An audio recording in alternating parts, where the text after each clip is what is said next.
Hi, everyone. My name's Ravi. I'm a previous workplace health and safety construction inspector. What I like to talk about is workplace health and safety, what every worker or even anyone in your industry should know. So, as I said, I'll talk about the workplace health and safety, but not in a boring textbook way. Um, I want to talk about what actually hurts a person at work or people at work, what gets ignored, and what workers and employees really need to understand. Whether you're a construction worker in an office, retail environment, or healthcare, this applies to you.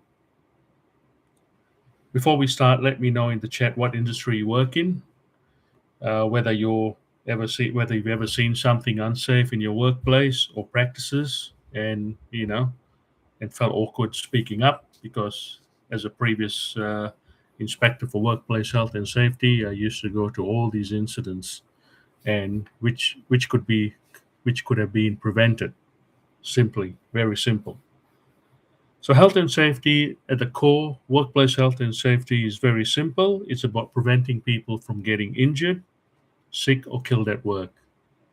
In the construction industry, we see many people lose their lives over simple things that could have been fixed. Most serious injuries happen because people are careless. They happen because risks were known and ignored. They want to do the quick fix, budget restraints on the construction site or anywhere.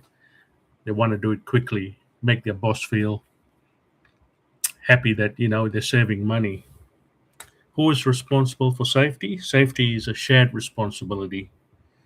Employers must provide a safe workplace, safe system of work, proper training and supervision.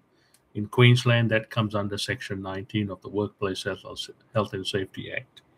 Workers must follow safety instructions, use equipment correctly, and speak up about hazards.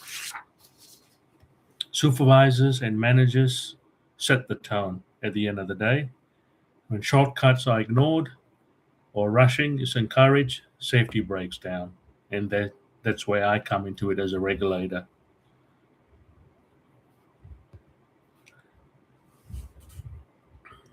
Common safety myths. It's never happened to me before. It's often said just before it does. We get this with a lot of older workers who've been in the construction industry for 30, 40 years. They're wearing tongs.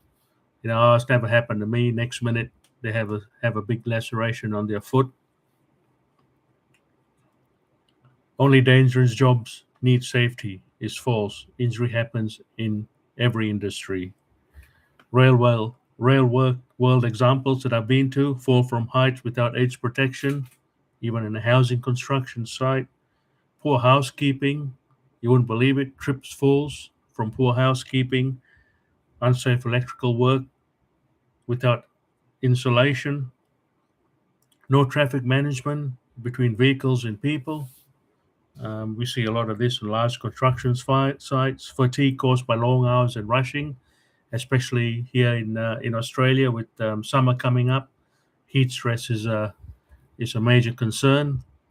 So getting hydrated, drink a lot of water, not caffeine. That's not good for you on a work site, and not this Red Bull stuff.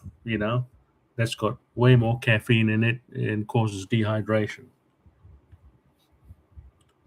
What to do if you see something unsafe? Stop and assess the risks. Do not ignore near misses. Document the issue if required. Remember, you have the right to a safe workplace, so always speak up. Workplace health and safety isn't about rules, it's about people. No job, no deadline, no task is worth serious injury for life. Now, the other one I want to talk about is toolbox talks.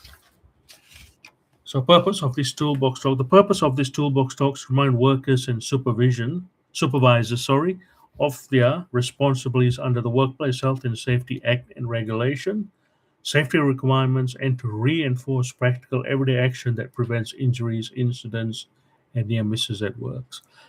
So, what happens is when you're at before you start your whatever task you have to do, the site supervisor does the toolbox talks, what subcontractors are on, what works are happening, are there any exclusion zones, anything that happened the previous day that needs to be addressed. So this is done in the toolbox talk.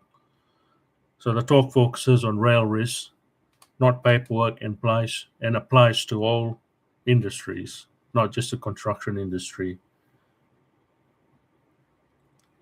As I said before, who is responsible for the safety? Employees must. So safety is a shared responsibility. Employers must provide a safe workplace, safe system of work, training, supervision, and appropriate equipment, which I covered before. Workers must follow safety instructions, use equipment correctly, and report hazards of unsafe conditions.